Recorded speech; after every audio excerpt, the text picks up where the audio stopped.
Eile told us Noach ish tzadik tobim hoyo b'doiroi sov. And a lot is made out of the fact that Noach is a tzaddik. He's described as a tzaddik. Not many people in the Torah are given that title, but it's got a qualification to it or a description to it, which is b'doiroi sov, in his generations. Now, often people, when they're looking at this, they look at the Rashi, the Shvach, the Genai, but that's not my topic for today. What I'd like to look at is a very beautiful Perush in the Medrash Rabbah, where the Medrash Rabbah sees this reference to his generations as a comment on that period of history, the early period of history described in the Chumash, that Chazal say that Noach lived through three terrible dairas. And in fact, it's trying to give us the idea that the strength of Noach as a tzaddik was to the ability to resist all the negative influences in the world at the time. So let's have a quick look at this for a moment. The dairos of Noach, Chazal say, were three particularly toxic generations. The first was Dor Enosh, where in the period of Enosh, the mankind moved out of a world of emunah into a world of avodah zarah. They abandoned their belief in HaKadosh Baruch Hu, and they began the whole culture of pagan worship, which was to continue throughout world history. And that was Dor Enosh. The second generation was the Dor Mabul, where Chazal say that the Dor Mabul, for all their various different misdeeds, really they were completely immersed in personal gratification, in taiva. That whatever they want, they took whatever they wanted with no concern for what belonged to anybody else, included theft and violence. They were motivated completely by personal self-gratification. And then there was, towards the end of Parshas Noach, there is the store of the Migdal Bovel, what Chazal referred to as the Dor Hafloga. Hafloga comes from the word Pilugim, which means that the mankind was divided up into lots of different nations and different languages. And the Dor Hafloga were motivated by an excessive hubris. In other words, they were completely obsessed with their newfound powers.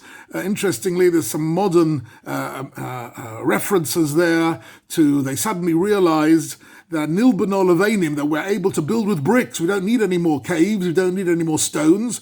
We can make bricks. And if we have bricks and cement, we can build a tower, Varosha Bashamayim. There's no end, there's no limit to the skyscrapers we can build. And by doing so, we can dominate the nature and dominate the world. And therefore, again, we have no need for HaKadosh Baruch Hu. And this was motivated by the gaiva and the arrogance of the new technology.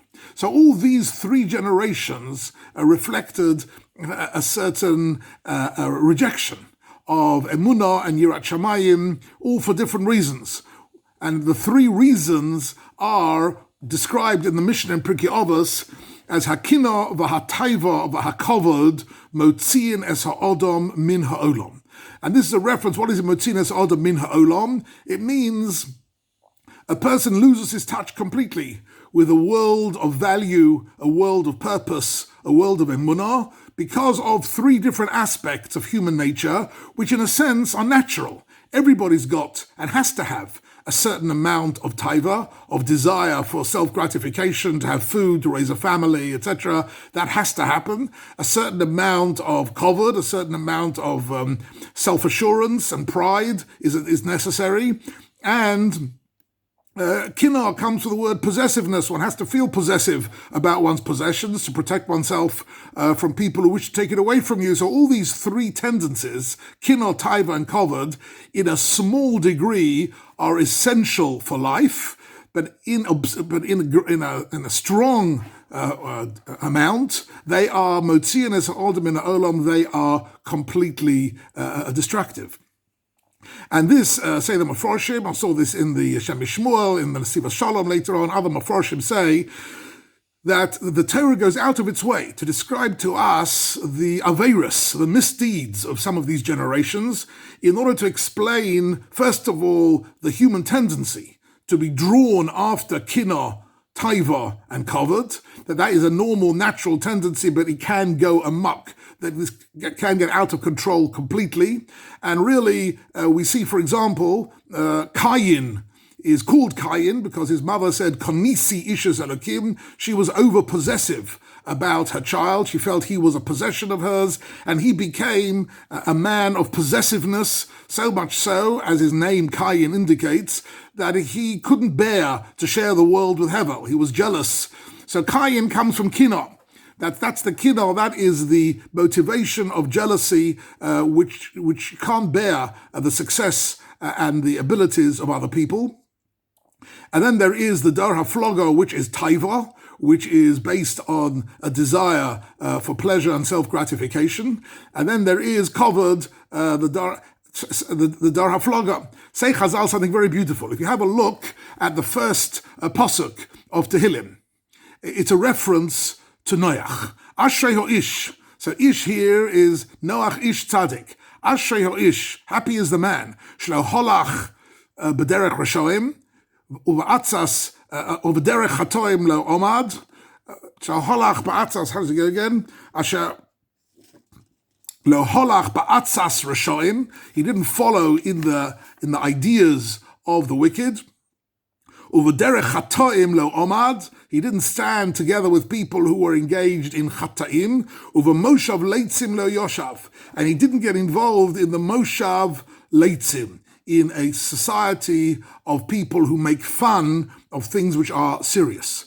And Chazal say that these were the three deiros, that leholach ba'atzas rashoim means he resisted the rashoim of Dar Enosh. Over derech chatoim lo omad means he resisted the chatoim of the generation of the flood.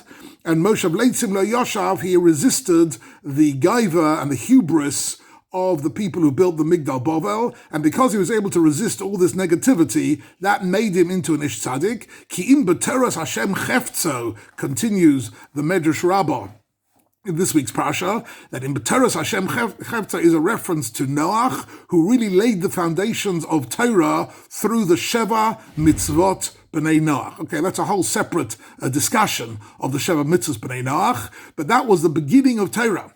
So Noach had the zechus to lay the foundations of Torah because he had resisted all this negativity. Even though, as the Rambam says in Ilchos Deis, it's natural for a human being to be mushpa from his environment, that one's society and environment will bring out often negative traits in a person.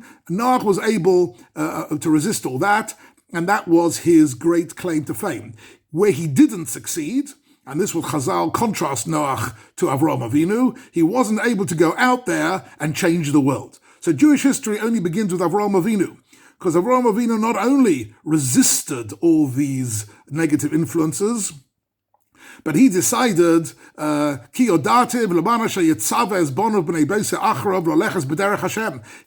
to devote his life to going around the world teaching people the Derech Hashem. Noach was singularly unsuccessful in converting or educating anybody in his generation, but he himself resisted the negativity, and that was his claim to fame. Avram took it one stage further, and in Parashat Lech Lecha begins with Vayikra b'Shem Hashem. He is teaching emunah to the world. The way in which Noach really lays the foundation for mankind and makes a contrast with Avraham Avinu. I'll just finish with another beautiful Mishna in Pirkei Avos, where the Mishna says that Kol mi sheyesh lo shlosha dvorim ha'elu b'talmidov shel Avraham Avinu. Now, what were the three hallmarks, the three qualities of Avraham Avinu which were particularly noteworthy? This is the Mishna in Pirkei Avos, in chapter 5, where the Mishnah there describes the great midas of Avraham Avinu.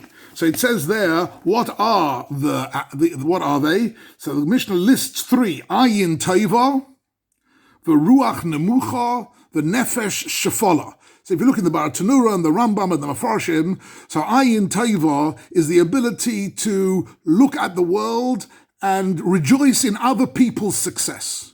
the ability not to desire what other people have, but simply to enjoy what other people have got and not be involved in envy and jealousy of other people. And in that sense, Ayin Tova is the exact opposite of Kina.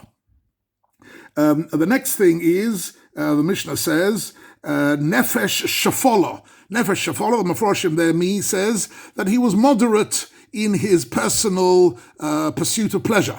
In other words, he wasn't interested in increasing his wealth and his pleasures. He was able to overcome an excessive taiva, an excessive desire for self-gratification. So that was Avraham Avinu's midah, in able to keep his taiva in check.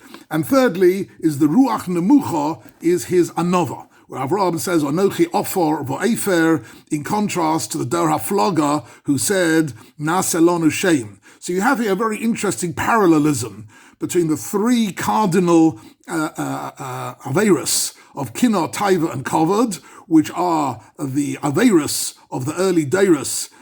Noach manages to resist them, but he can't educate them. Whereas Avraham Avinu not only resists them, but actually is able to teach these midas tevas of Ayin Teva, Ruach Nemucha, V'Nefesh Shafala. These are the great acquisitions and the great legacy of Avraham Avinu, and that's really the reason why we need to spend so much time learning about these Avaryanim. Why are we so interested in Cain committing murder and the Dor HaFloga doing all sorts of terrible things, only to contrast, to give us a certain gestalt, a certain contrast, to appreciate the innovations and the strength of Avraham, Yitzchak, and Yaakov all the more, to be able to see that they laid the paths for a life which would eventually be personified by Klal Yisrael in all different ways, and that is Zeiche Chaste Avos, or maybe Geula Livnei V'Nehem, that because of the lessons we see from the Avos, we are then able to turn to HaKadosh Baruch Hu and bring about the Geula, the redemption of the world, V'chein Yehirot.